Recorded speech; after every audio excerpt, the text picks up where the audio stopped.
Convido os irmãos a abrirem as suas Bíblias no livro de Apocalipse, capítulo 19. Apocalipse 19 nos diz assim, a partir do verso de número 11. Apocalipse 19, a partir do verso 11, diz assim a palavra de Deus.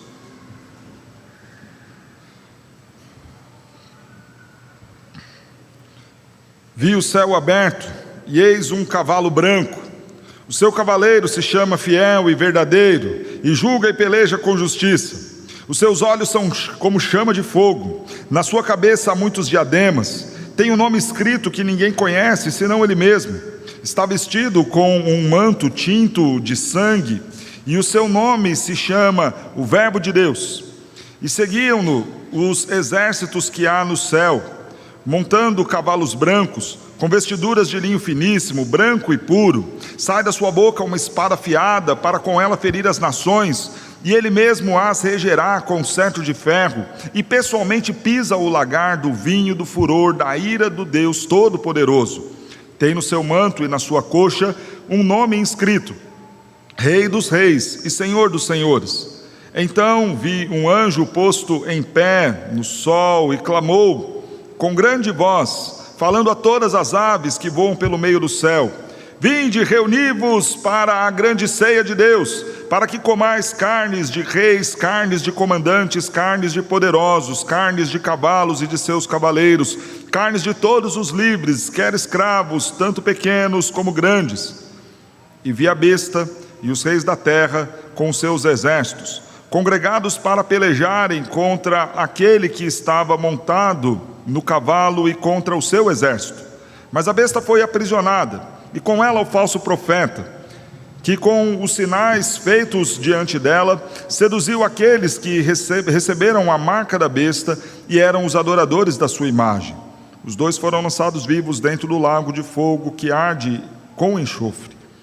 Os restantes foram mortos com a espada que saía da boca daquele que estava montado no cavalo, e todas as aves se fartaram das suas carnes.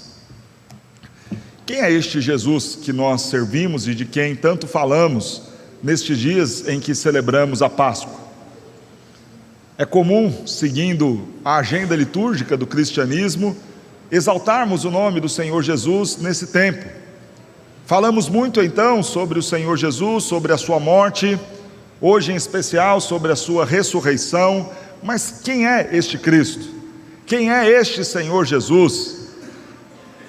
Em momentos como este, em que a cristologia, ou seja, o estudo doutrinário sobre Cristo, ganha mais evidência nos púlpitos, nas igrejas, é curioso nós vermos que a igreja há muito deixou de conhecer o seu Cristo. A igreja há muito deixou de estudar sobre a pessoa de Jesus.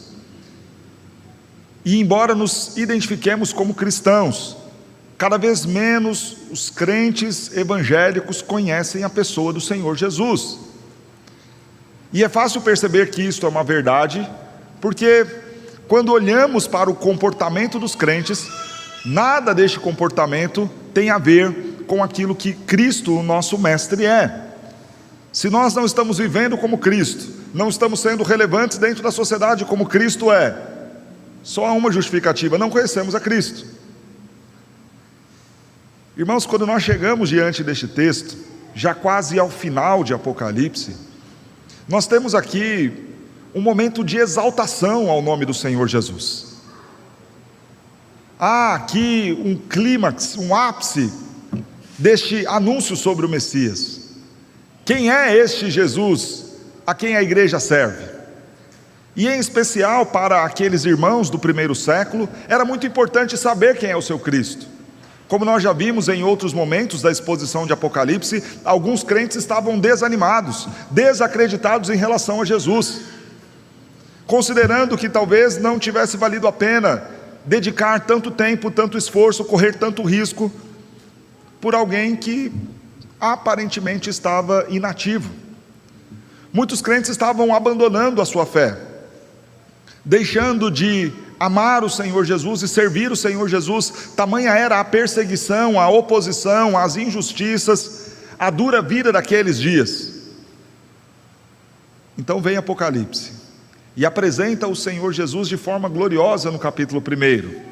Apresenta o Senhor Jesus cuidando da sua igreja nas cartas enviadas às 7 igrejas da Ásia Menor, nos capítulos 2 e 3. Apresenta o Senhor Jesus como aquele que tem o livro da história da humanidade em suas mãos, desatando os selos e fazendo com que os acontecimentos aqui na terra se dessem. Ele é o Senhor soberano.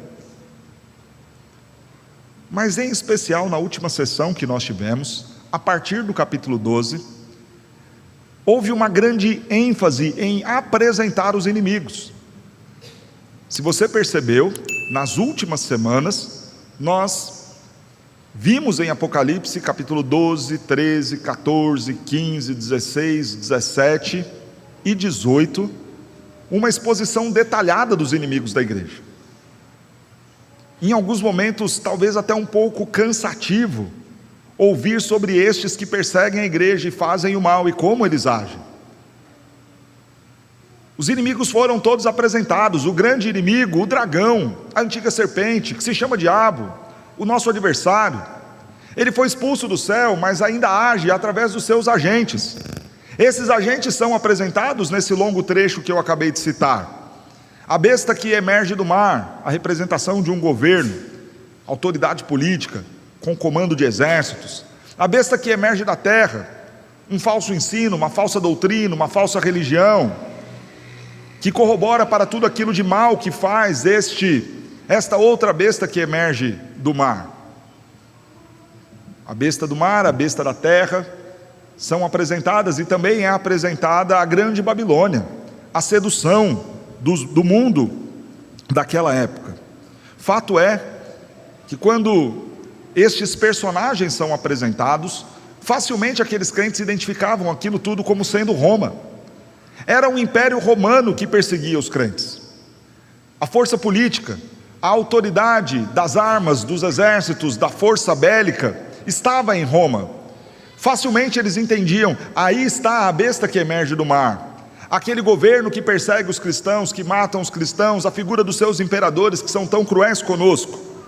Mas eles também percebem que ali em Roma também estava a besta que emerge da terra, os falsos ensinos, o paganismo comum de Roma, as muitas religiões dos romanos, os falsos ensinos filosóficos que ocupavam todo o Império Romano. Sim, era Roma a besta que emergia do mar, era Roma a besta que emergia da terra, era aquilo que tinha em Roma e que se fazia em Roma, mas também a grande Babilônia, a sedutora, com a prostituição, com a imoralidade sexual, com os desvios de condutas, de práticas desonestas. Era também Roma esta grande Babilônia.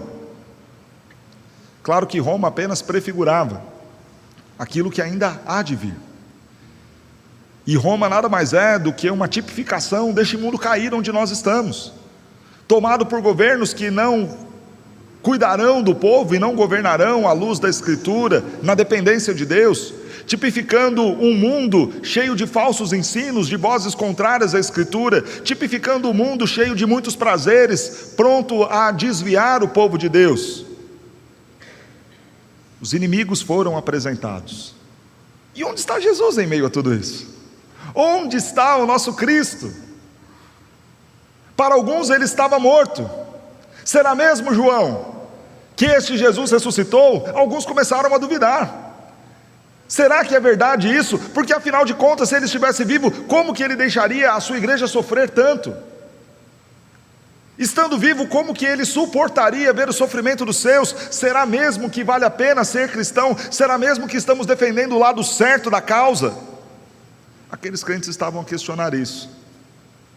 Então, para romper esta sequência grande sobre os inimigos da igreja, o capítulo 19 mostra os céus abertos e a igreja cantando, louvando e adorando, porque chegou a hora das bodas do Cordeiro, do encontro da noiva com o seu noivo, e Cristo é apresentado. A continuidade agora do capítulo 19, nós vemos o Senhor Jesus também sendo exaltado. As suas qualidades, as suas características serão apresentadas. E eu quero falar de um Jesus que é juiz, rei e executor. Este é o nosso Cristo. E essas três características são muito importantes para aqueles crentes ouvirem. Crentes que estavam sofrendo duras injustiças, verão que o seu Senhor, Cristo Jesus, é o juiz e virá como juiz. Para uma igreja que estava sendo governada por Roma, um império corrupto e corrompido e corruptor, eles irão ouvir agora: Cristo Jesus está vindo, e na sua coxa está escrito: Rei dos reis, Senhor dos senhores. Nunca foi Roma, sempre foi Jesus a estar no trono. Para uma igreja que estava vendo os seus líderes, os seus irmãos sendo assassinados, presos, a execução de muitos, de forma injusta, eles ouvirão que Cristo é aquele que virá para executar o juízo de Deus, por fim aos inimigos da igreja, e restabelecer a ordem que o Senhor pensou para este mundo antes da queda. Vejamos então essas 3 características do nosso Cristo expostas aqui no nosso texto. O verso de número 11 começa nos dizendo: vi o céu aberto, e eis um cavalo branco. O seu cavaleiro se chama Fiel, Verdadeiro, e julga e peleja com justiça. Logo na introdução desta nova visão de João, já fica muito claro de quem que ele está falando. Ele está falando de Cristo Jesus. Só Ele é o justo, fiel e verdadeiro. Ele passará a falar do Senhor Jesus, e aqui já tem o tom desta fala: Ele é o juiz, Ele virá como juiz. Se num primeiro momento veio para dar oportunidade de salvação aos homens, convidar esses homens a irem até Ele, lançarem sobre Ele os seus fardos, agora Ele vem para julgar a terra, e julgará os povos com equidade, de forma condizente à sua justiça. O que João vê é algo muito curioso, porque em outro momento ele já tinha vislumbrado os céus. O capítulo de número 4 começa do mesmo jeito: vi uma porta que dava para os céus. João, no capítulo 4 de Apocalipse, será convidado a estar no céu com o Senhor, estar na sala do trono. Mas o que ele vê não é o céu aberto, o que ele vê é uma porta, e aquela porta era o Senhor Jesus, aquele que se identificou como sendo a porta por onde as suas ovelhas entrariam e achariam descanso e estariam com o Pai. Através de Jesus, João tinha a possibilidade de entrar no céu, mas agora a visão é diferente. É como se este céu agora estivesse aberto para receber todo o povo de Deus. Se antes uma porta estreita, se antes um único caminho, Cristo Jesus, agora sim, claro, Jesus continua sendo o único meio de estarmos no céu, mas os céus estão abertos para receber o povo de Deus.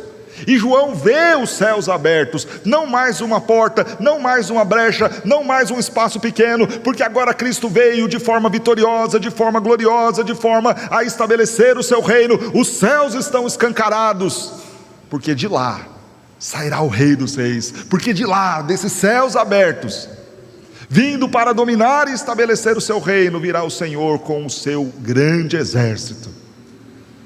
Não uma pequena porta por onde farão a entrada, mas o céu inteiro aberto, para que o Senhor possa exercer o seu julgamento.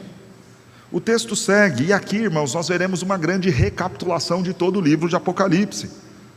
O que João vê em seguida é um cavalo branco, com o seu cavaleiro, que se chama Fiel, Verdadeiro, e que julga e peleja com justiça. Essa visão do cavalo branco apareceu anteriormente, lá em Apocalipse 6, que saía vitorioso, vencendo e para vencer. Lembra que nós identificamos aquele cavalo com o seu cavaleiro como sendo a representação do Evangelho, da Igreja de Cristo, que revestida com o poder do Espírito Santo, saiu pelo mundo pregando vitoriosamente, vencendo, alcançando nações, chegando às pessoas, o reino estabelecido, 120 pessoas, 5.000 pessoas, 10.000 pessoas e um número incontável de cristãos, a igreja se espalhando pelo mundo afora, através do trabalho missionário dos seus. É a igreja vitoriosa, liderada pelo seu Cristo. Mas aqui, já não é mais a representação de Cristo através da sua igreja, mas o próprio Cristo vindo vitorioso, vindo como vencedor. é o nosso Senhor Jesus. O texto então nos traz 7 características deste cavaleiro, deste Senhor Jesus Cristo. Nós já vimos em Apocalipse que o número 7 representa a perfeição. Mas as 7 características que o texto passa a falar, todas elas estão ligadas ao caráter justo do nosso Deus. Vejamos então. Primeiramente, o texto o chama de fiel e verdadeiro. Não há no seu julgamento qualquer brecha para uma falha, para alguma injustiça, para alguma mentira, para algum falso testemunho. Não! Este que está se apresentando, que vem como juiz, é fiel e verdadeiro. Em outro momento, Jesus já tinha sido apresentado desta forma. Quando nós lemos o texto de Apocalipse, capítulo 3, verso 14, o texto se refere a Jesus assim: Ele é a minha testemunha, fiel e verdadeiro. O nosso Senhor é aquele que julgará sem qualquer mínimo espaço para erro, para falha, para algum equívoco, para alguma prova talvez não analisada com tanto cuidado. Não! No tribunal divino, onde o juiz é Cristo, não haverá margem para erro. Ele é fiel, Ele é verdadeiro, e tudo que Ele apresentará no seu julgamento é correto, é puro e é santo. Por isso então a segunda característica, Ele julga e peleja com justiça. Claro, se Ele é fiel e verdadeiro, as suas ações também refletirão aquilo que Ele é. Porque, irmãos, as nossas ações dizem muito daquilo que somos e cremos. Não esperemos de pessoas desonestas, incrédulas, maldosas, bons julgamentos e bons juízos, boas leis e boas decisões nesse sentido. Claro que não. Mas do Senhor Jesus, aquele que vem para julgar, podemos esperar este juízo, este julgamento e esta peleja carregada de muita justiça, porque Ele é fiel e verdadeiro. Também esta expressão de julga e peleja com justiça aparece em Apocalipse. Capítulo 16, verso 7 fala que o Senhor julga e peleja com justiça. Mas a terceira característica deste juiz, o Senhor Jesus, é que os seus olhos são como chamas de fogo. E isto aparece no capítulo 1 de Apocalipse, no verso 14, também no capítulo 2, verso 18. Quando algo está a queimar, vai em cada brecha, e o fogo vai consumindo absolutamente tudo. Tal qual o fogo que se alastra, tal qual o fogo que purifica, assim são os olhos do Senhor. Ele é justo, Ele é santo, Ele enxerga cada canto da nossa vida e do nosso coração. Nós nunca estamos sozinhos, e esta afirmação, ela é muito boa de se ouvir. O Senhor está comigo, mas ao mesmo tempo ela deve despertar em nós profundo temor. O Senhor está comigo. É Ele quem vai me guardar, me proteger, cuidar de mim? Claro que é. Mas o Senhor também está ao meu lado, vendo tudo que eu vejo, acesso, clico, ouço, falo, canto, ouvindo todas as minhas palavras, as minhas fofocas, as minhas reclamações, vendo aquilo que está no monitor lá do escritório onde eu trabalho, vendo a forma como eu administro os meus recursos, como eu trato a minha esposa, os meus filhos. O Senhor está conosco. Os seus olhos são como chamas de fogo, não dá para escapar, e onde os seus olhos alcançam, ali haverá purificação. Na sua cabeça há muitos diademas. Apocalipse 6:2 fala disso. Naquele primeiro momento, 7 diademas. Depois, no capítulo 14, verso 14, fala de 10 diademas. E nós já vimos que esta ideia de diademas na cabeça aponta para o reconhecimento da sua autoridade. Na coroa real estava ali simbolizado, em cada uma das pedras colocadas nela, o reconhecimento do povo em relação à autoridade daquele rei. Não apenas alguém que ocupa o cargo por uma sucessão hereditária, mas alguém que honrosamente está ali, tem o seu poder, o seu governo, a sua autoridade reconhecida pelos seus súditos. Mas há algo muito curioso aqui. Se você olhar para o texto agora não vai quantificar, nem 7, nem 10, mas vai falar, há muitos diademas. Anteriormente, falando do dragão, também vai dizer que ali haviam diademas, na coroa daqueles, mas 7 diademas, ou 10 diademas. Há algum reconhecimento por parte dos súditos das bestas e do dragão, em relação à autoridade deste sobre elas. Mas quando nós falamos do nosso Cristo, Ele está acima de todo principado e potestade. Se as nações se curvam para o diabo e os seus agentes, e reconhecem neles serem os seus líderes, diante de Cristo, todos irão se curvar, até mesmo o diabo. O nosso Senhor Jesus reina soberanamente sobre todas as coisas. Como juiz, Ele tem muitos diademas em sua cabeça, apontando que Ele está ali por direito. E de fato é. Quem foi o único que veio a este mundo, foi tentado, viveu a nossa semelhança, contudo sem pecar? Jesus. Só Ele.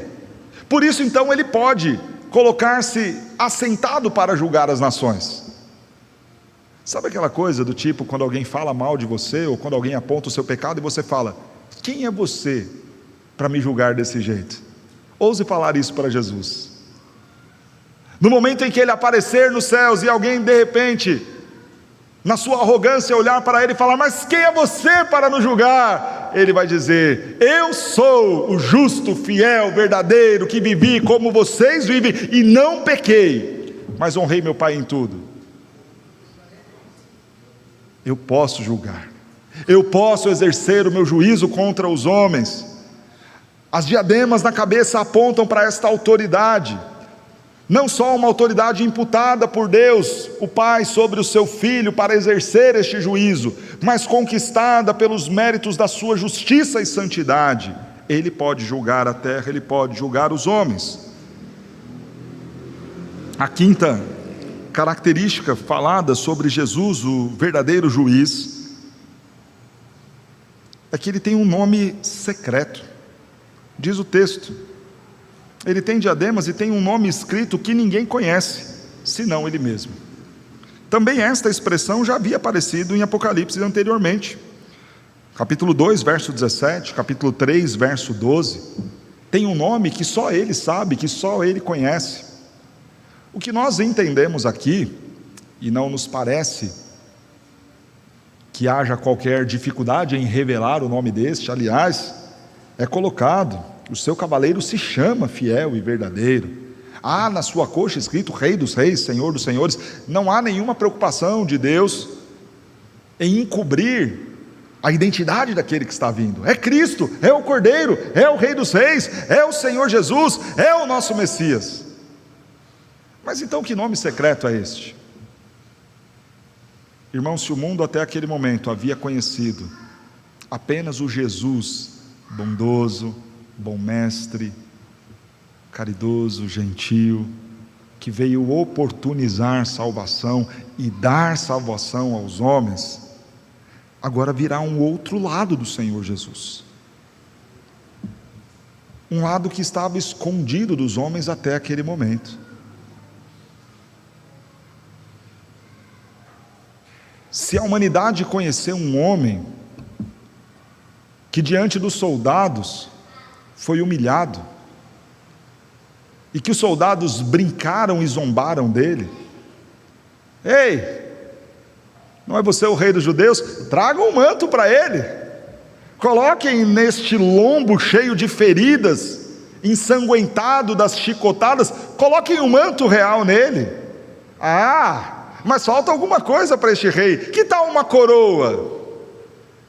Tragam uma de espinhos, coloquem em sua cabeça, e com porretes fincavam os espinhos na cabeça do Senhor Jesus.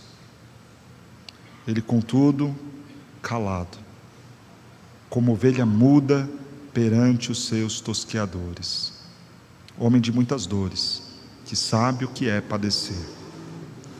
Não abriu a boca, não questionou, não manifestou a sua justiça. Ali era um servo, ali era um Deus amoroso, recebendo a ira do Pai em favor das suas ovelhas. Ali era o bom pastor dando a vida pelas ovelhas.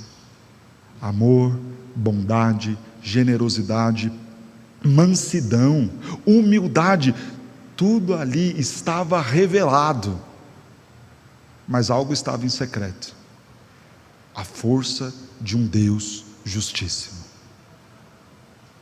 Vocês não sabem com quem vocês estão brincando, vocês não sabem de quem vocês estão zombando. O que vocês conhecem deste homem é um homem simples, é um homem generoso, é um homem bondoso demais, é um homem que ouve desaforos e argumenta com a palavra. Há algo encoberto sobre aquele homem, que ele também é o Deus justo, que odeia o pecado, que não toma por inocente aquele que é culpado.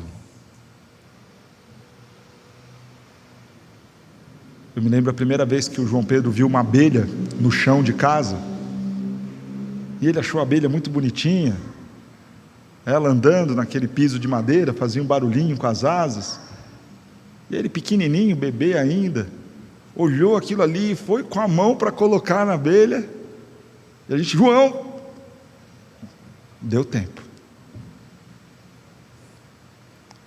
Não sabia ele o quanto aquilo poderia lhe causar dor. Havia algo ainda não revelado para o João sobre a nocividade do que aquilo poderia lhe causar.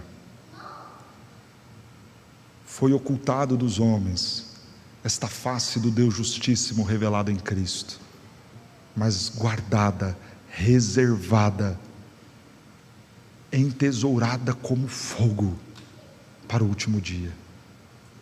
E este último dia chegou. Por isso então o nome secreto. Vocês conhecem a justiça de Jesus? Pois bem, agora vão conhecer, porque agora ele virá exercer o seu juízo. O seu manto é tinto de sangue, e o seu nome se chama o Verbo de Deus. A sexta característica deste juiz, o nosso Senhor Jesus, é que no seu manto há manchas de sangue. Como assim? Ele não ressuscitou em glória? Já não temos mais um tecido vermelho apontando para o sangue vertido, mas algo branco, porque ele ressuscitou gloriosamente. De onde vem este sangue?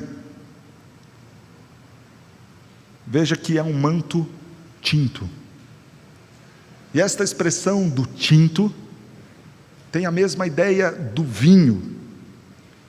E para nós entendermos isso é só adiantarmos, corrermos os nossos olhos ao verso de número 15. Sai da sua boca uma espada afiada para com ela ferir as nações, e ele mesmo as regerá com cetro de ferro. Atenção, e pessoalmente pisa o lagar do vinho do furor da ira do Deus Todo-Poderoso. Ele virá para exercer o juízo,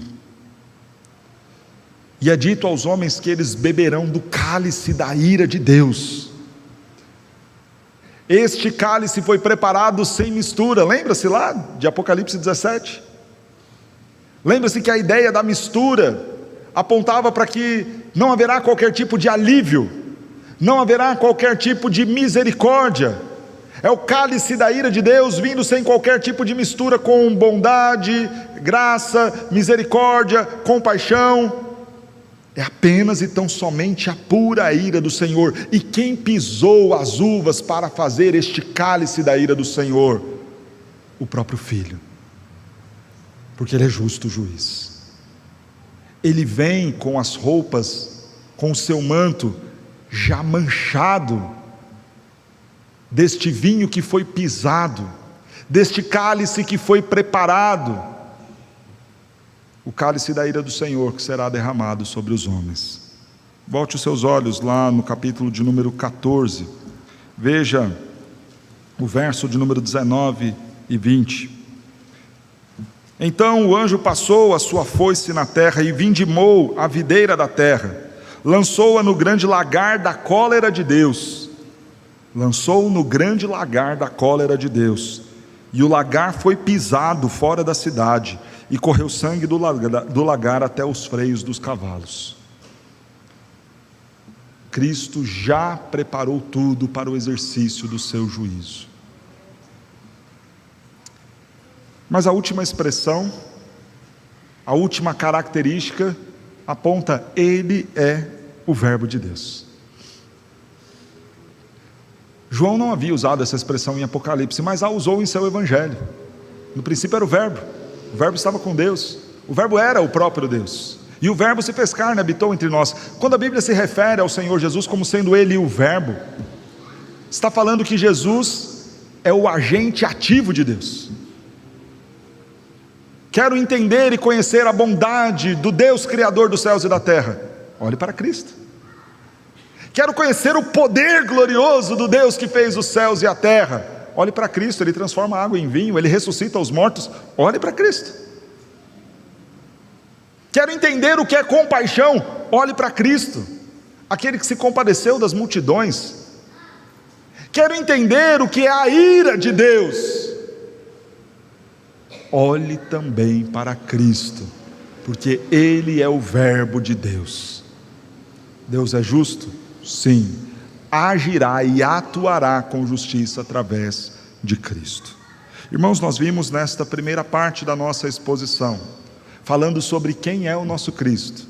Jesus é o verdadeiro juiz. Jesus é o verdadeiro juiz. Qual é a relevância disso para aqueles ouvintes?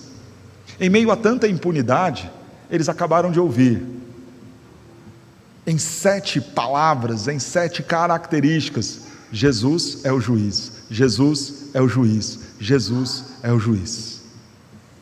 Vocês podem estar sendo lesados nos tribunais humanos, vocês podem estar sendo injustiçados nos tribunais humanos, mas saibam quem é o juiz: é aquele que um dia virá, Cristo Jesus.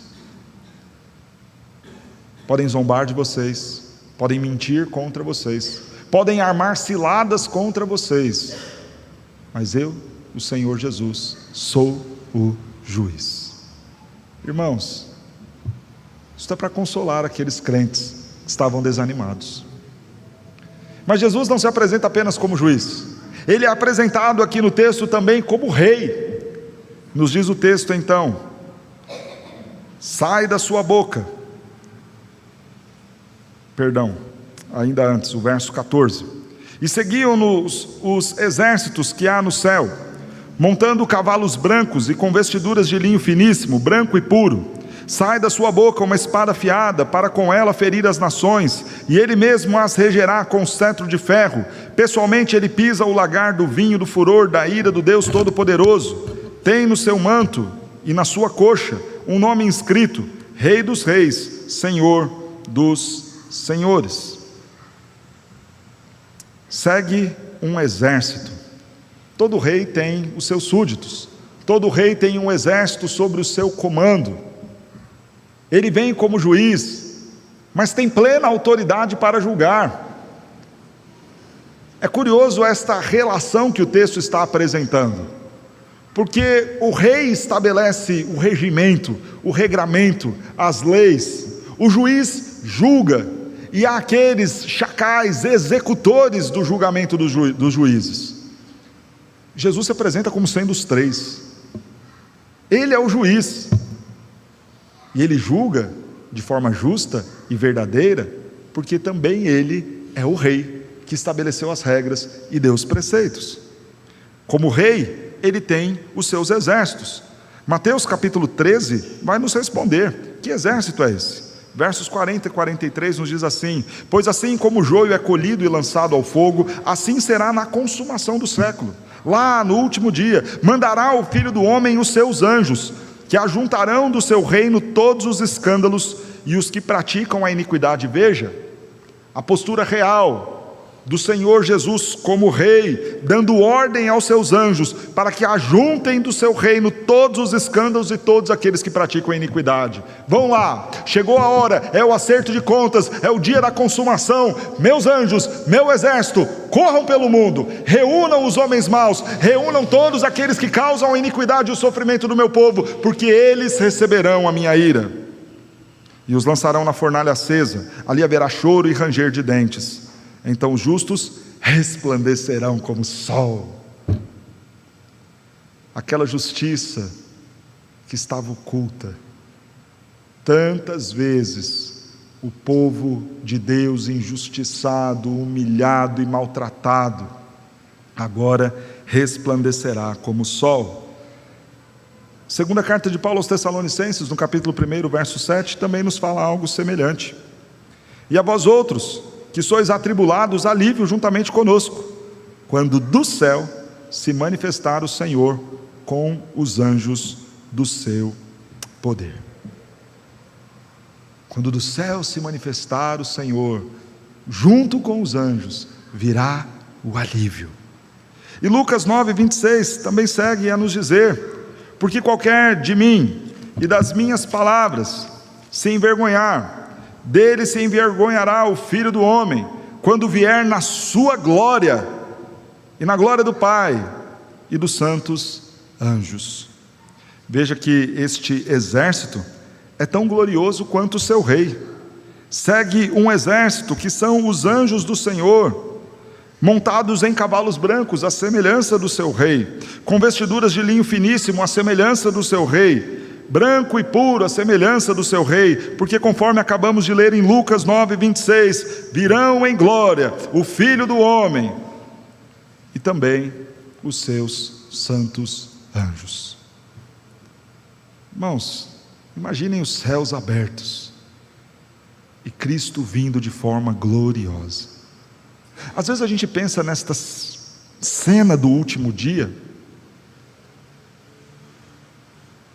e se apega à destruição de todas as coisas do presente, ignorando algumas coisas que virão ainda antes da destruição, como esta visão gloriosa. Nós vamos contemplar tudo isso, de uma posição privilegiada. Lembra aquilo que foi visto na semana passada? Os crentes já estão reunidos, adorando ao Senhor, vendo agora o juízo que Ele vai exercer.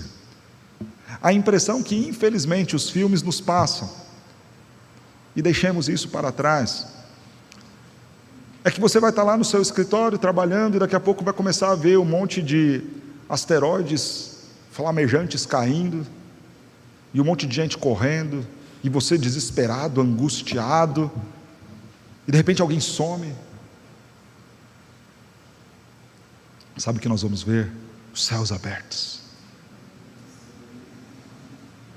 Para o ímpio isso vai dar um frio na barriga, medo, pavor, pânico.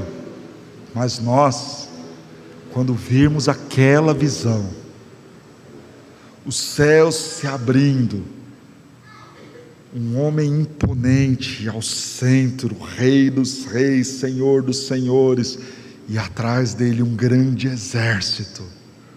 Chegou o dia, agora o juízo virá, e os justos resplandecerão como o sol. Louvado seja Deus. Esta é a visão gloriosa que nós teremos do nosso Rei. Sai da sua boca uma espada afiada, para com ela ferir as nações, e Ele mesmo as regerá com cetro de ferro. Olha que interessante, da boca do Senhor sai uma espada afiada. Não pensemos isso num sentido literal, que Jesus abre a boca e desenrola ali uma espada. Talvez a sogra possa ser assim, mas Jesus não, claro que não.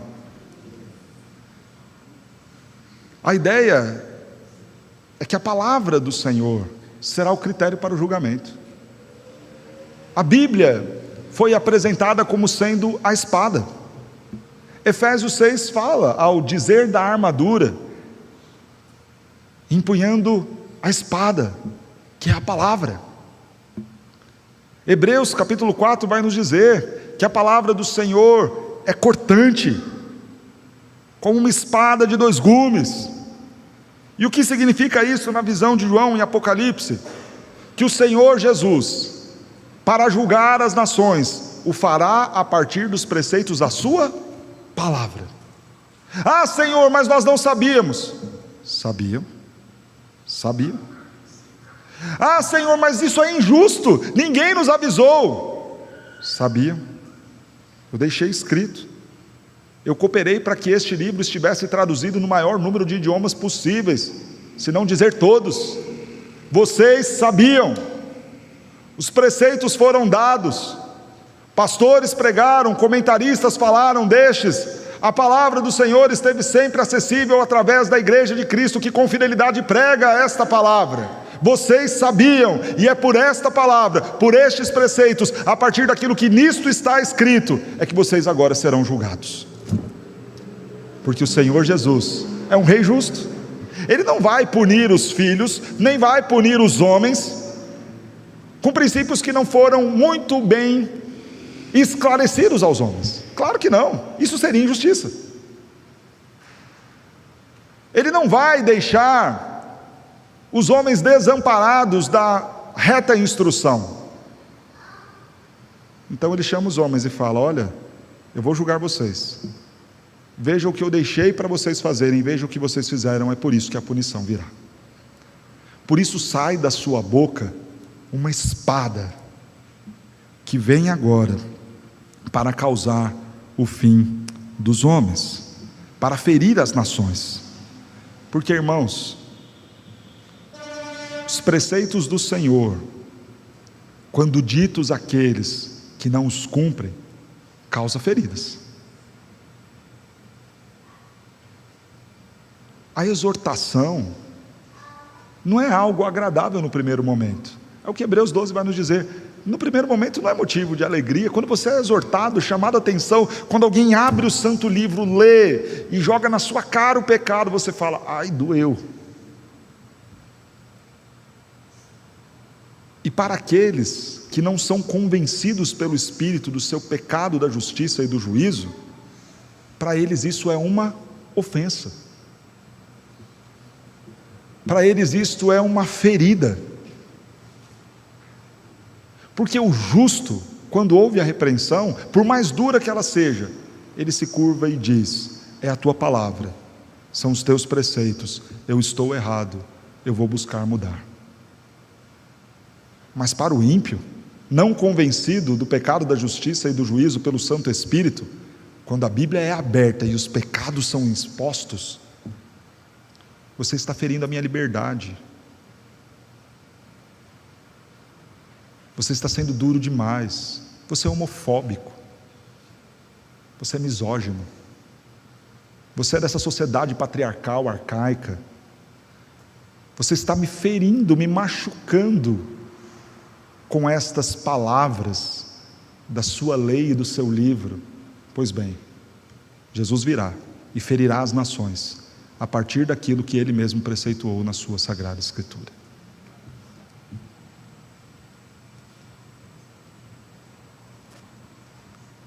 Mas ele tem em suas mãos também um cetro de ferro, e com ele regerá as nações. O Salmo 2 fala que o Senhor Jesus viria, apontando para o ungido do Senhor que viria e governaria as nações com cetro de ferro. A ideia do cetro de ferro era como a visão de um cajado. Normalmente o cajado, aquilo que auxiliava a figura de um rei velho ou de um pastor de ovelhas a ficar em pé e cuidar dos seus, era de madeira ou de qualquer outra coisa que se pegava no mato para se apoiar e seguir. Mas quando você tinha que lutar contra lobos, os melhores pastores carregavam consigo cetros de ferro, varas de ferro, que não se envergariam nas costas dos lobos, nem tampouco quebrariam no combate para defender suas ovelhas. Pois bem, para defender os seus, ele vem com um cetro com cajado de ferro. Para exercer a justiça, este rei governa com grande autoridade. Mas ele vem também pessoalmente, e pessoalmente pisa o lagar do vinho, o furor da ira do Deus Todo-Poderoso. Quero ler alguns textos com vocês. Isaías 51, verso 17, anuncia este dia. Desperta, desperta, levanta-te, ó Jerusalém, que da mão do Senhor bebeste o cálice da sua ira, o cálice de atordoamento e esgotamento. Quando Judá foi invadida pelos babilônicos, eles receberam ali o cálice da ira do Senhor. Pelos muitos pecados e muitas ofensas eles foram julgados, e o Senhor usou a Babilônia para exercer este juízo. Deu à sua nação, a Jerusalém, o beber deste cálice. Ainda no capítulo 51 de Isaías, o verso 22 nos diz assim: assim diz o teu Senhor, o Senhor teu Deus, que pleiteará a causa do seu povo: eis que eu tomo da tua mão o cálice de atordoamento, o cálice da minha ira, e jamais dele beberás. Se no passado o Senhor deu a beber deste cálice para o povo, agora ele faz uma promessa belíssima, dentro ainda do mesmo texto: eu tomei para mim este cálice, deste cálice vocês não vão mais beber, porque quem bebeu deste cálice da ira do Senhor, no meu e no seu lugar, e no lugar do povo de Deus, foi o próprio Senhor Jesus Cristo, na cruz do Calvário, recebendo a ira do Senhor, por conta do meu e do seu pecado.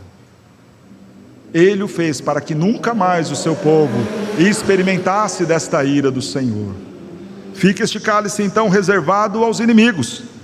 E Isaías 63, 1-4 mostra-nos uma promessa neste sentido. Quem é este que vem de Edom, de Bosra, com vestes vivas cores, que é glorioso em sua vestidura, que marcha na plenitude da sua força? Sou eu que falo em justiça, poderoso para salvar, porque está vermelho o traje e as tuas vestes como daqueles que pisam uvas no lagar. O lagar eu pisei sozinho, e dos povos nenhum homem se achava comigo. Pisei as uvas na minha ira, no meu furor as esmaguei, e o seu sangue me salpicou as vestes e me manchou o traje todo, porque o dia da vingança me estava no coração, e o ano dos meus redimidos é chegado. Palavra duríssima contra os inimigos do Senhor: eu mesmo pisei cada uva que compõe o cálice desta minha ira. Enquanto eu pisava, consideravam os pecados e as ofensas deles. Enquanto eu pisava, respingava, salpicava sobre o meu manto o tinto daquelas uvas pisadas, e preparei o cálice da minha ira para despejar sobre estes homens. Quando chegar o dia, se para eles um dia trágico, um dia de vingança do Senhor contra eles, para nós é chegado a redenção, o ano dos meus redimidos. Isaías 63, 1-4. Irmãos, nós temos aqui este rei que vem com um exército, que vem julgar a partir das próprias leis criadas por ele e dadas por ele. Este rei que vem com um cetro de ferro para governar com dureza e com justiça, que vem pessoalmente pisando o lagar no furor da ira do Deus Todo-Poderoso, que tem em sua coxa e no seu manto escrito: Rei dos Reis e Senhor dos Senhores. A última característica deste rei está na sua vestimenta. Na borda da veste está escrito a sua identidade, quem ele é: Rei dos Reis, Senhor dos Senhores. E na sua coxa está escrito: Rei dos Reis, Senhor dos Senhores. O escrito na coxa pode ser considerado de duas formas possíveis: ou uma espécie de apetrecho comum que homens usavam para a guerra, para prender o seu armamento junto à perna, como uma cinta de couro em sua coxa, e talvez nela escrito Rei dos Reis e Senhor dos Senhores, ou de fato escrito em sua perna, marcado em sua pele: Rei dos Reis, Senhor dos Senhores. independente de um ou de outro, fato é esta forma gloriosa como Jesus se apresenta: eu sou o rei acima de todos os reis. Roma é grande, mas eu sou maior do que Roma. O senhorio dos romanos e daqueles que julgam vocês é grandioso, é forte, é poderoso, mas eu sou o Senhor maior do que estes. Eu sou o rei dos reis, eu sou o Senhor dos senhores. O nosso texto apresenta Jesus como juiz, apresenta Jesus como rei, e termina então apresentando Jesus como aquele que vai executar a sua justiça. Então vi um anjo posto em pé no sol, e clamou em grande voz, falando a todas as aves que voam pelo meio do céu: vinde reuni-vos para a grande ceia de Deus. Irmãos, olha que coisa assustadora. Estão reunidos para pelejar contra o Senhor todos estes homens maus, todos os adversários do Senhor. A igreja está gloriosa com ele. Estes homens correm de pavor, cientes de que receberão a punição de Deus, porque afinal de contas agora eles entendem tudo que os crentes falaram era chato, era antiquadro, era careta, mas era verdade. Agora eles pegam espadas, em armas, qualquer coisa que eles possam atacar, tentando livrar-se desta ira do Senhor. E do céu uma voz se ouve: pássaros da terra, reúnam-se para fartar-se do banquete. Já olhou para o céu e viu aquele monte de urubu voando em círculos? E você olha e fala: deve ter algum bicho morto ali. É o convite que está sendo feito às aves. Vai acontecer aqui um grande morticínio. Os homens serão mortos. As aves do céu, reúnam-se e venham para o banquete. Irmãos, que coisa sinistra, dura. É o chamado do Senhor à sua criação, para que também esta contemple a sua justiça. Ezequiel 39, versos 17 a 20, nos fala sobre este momento. Aqui há um cumprimento profético também.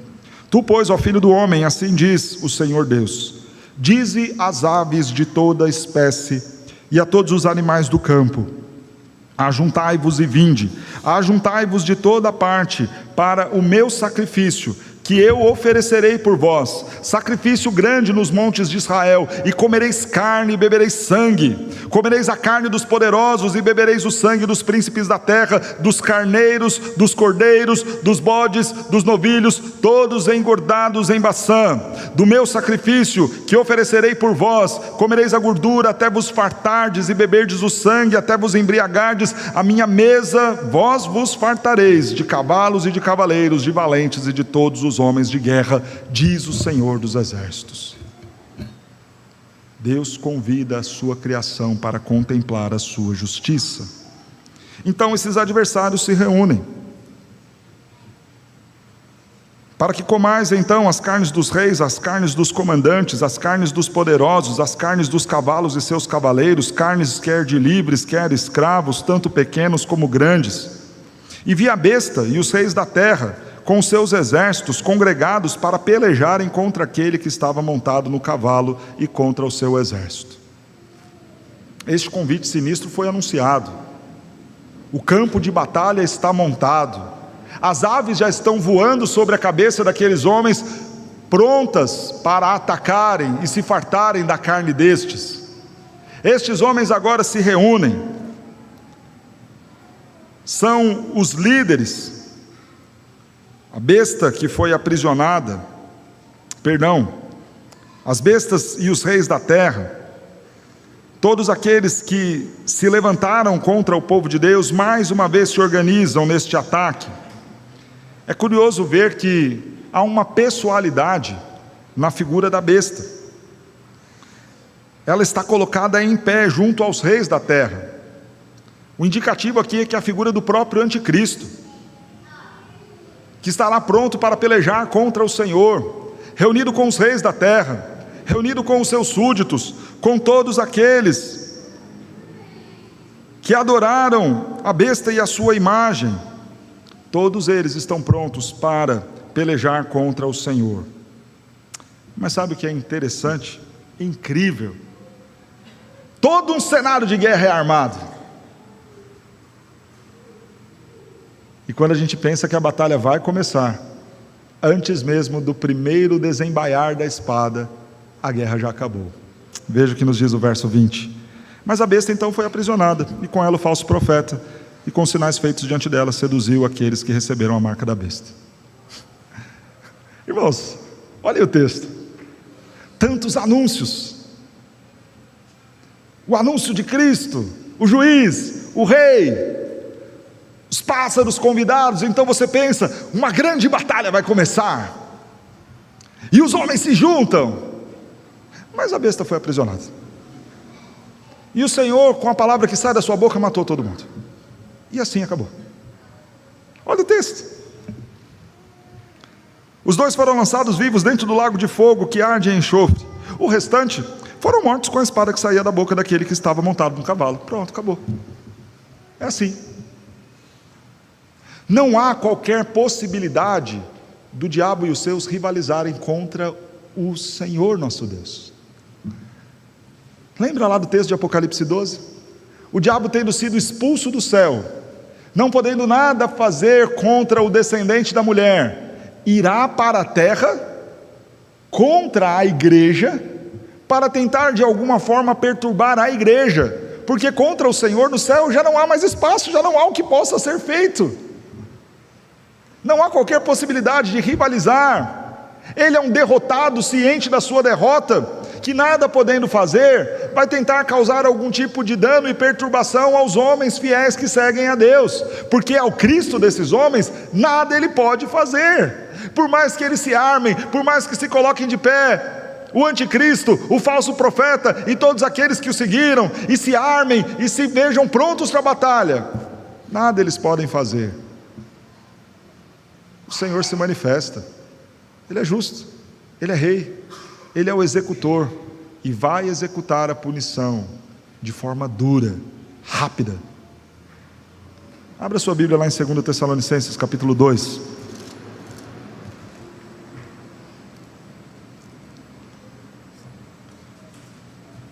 Falando do anticristo, veja o que Paulo nos ensina. Verso de número 3 em diante. Ninguém de nenhum modo vos engane, porque isso não acontecerá sem que primeiro venha a apostasia, seja revelado o homem da iniquidade, o filho da perdição. Ele se opõe e se levanta contra tudo aquilo que se chama Deus ou objeto de culto, a ponto de assentar-se no santuário de Deus, ostentando-se como se fosse o próprio Deus. Não vos recordais que ainda convosco costumávamos dizer essas coisas? E agora sabeis que aquele que o detém, para que ele seja revelado somente em ocasião própria. Com efeito, o mistério da iniquidade já opera, e aguarda somente que seja afastado aquele que agora o detém. Veja, Cristo vai voltar, e não se esqueçam, isso só vai acontecer depois que se revele o homem da iniquidade, aquele que vai se levantar contra tudo aquilo que se chama Deus, aquele que vai tentar e ostentar como sendo o próprio Deus, possível sentando-se até mesmo no trono, ostentando ser como o Senhor. Verso 8. Então será revelado o iníquo, a quem o Senhor Jesus matará com o sopro da sua boca. Fim. É assim. Ele vem, ele parece que vai enganar as nações, parece que conseguirá de alguma forma ofuscar a beleza de Cristo, derrotar o povo de Deus, por fim aos planos do Senhor, rivalizar em pé de igualdade contra o nosso Cristo. Ele quer ocupar o lugar de Deus, sentar-se no trono de Cristo. Mas então o Senhor vem e vai o derrotar com o sopro da sua boca. Nem vai desembainhar a espada, nem vai dizer nada, vão fazer qualquer grande coisa. Com o sopro da sua boca, tal qual ele disse, haja luz e houve luz. Agora ele diz, haja destruição deste, e essa destruição virá e acontecerá, e ponto. Este é o nosso Cristo, juiz, rei e vingador, executor. Este é o Cristo que nós servimos. Irmãos, esta mensagem é preciosíssima para a igreja do Senhor. Uma igreja desconfiada, desanimada, pensando que a sua situação estava perdida. Roma nos julga, Roma nos governa, e Roma executa todos os seus maus propósitos contra nós. Mas então, Apocalipse, para consolar a igreja, apresenta Jesus como verdadeiro juiz, como verdadeiro rei e como verdadeiro executor. A última característica de Cristo, que não está neste verso, mas em todo o livro de Apocalipse, ele é também o Consolador. Porque esta mensagem dele se apresentando como juiz, rei e executor é uma mensagem de consolo para a igreja que sofria. 2 banquetes foram apresentados aqui em Apocalipse 19. Lembre-se daquele que foi dito na semana passada, o banquete do noivo com sua noiva. Coisa linda, o encontro do Senhor com os seus. Venham para as bodas do Cordeiro, a festa preparada para o povo de Deus. Mas um outro banquete também foi apresentado. Um banquete sendo servido aos pássaros, para que estes comam a carne dos homens que foram mortos e destruídos na execução feita pelo juiz e rei. Para encerrar a nossa exposição, 2 banquetes estão aí. Em qual deles você estará no último dia? A qual festa você pertencerá? Você será aquele que vai comer junto com o rei, no banquete do rei, nas bodas do Cordeiro? Ou você será comido pelos pássaros por se opor ao Senhor?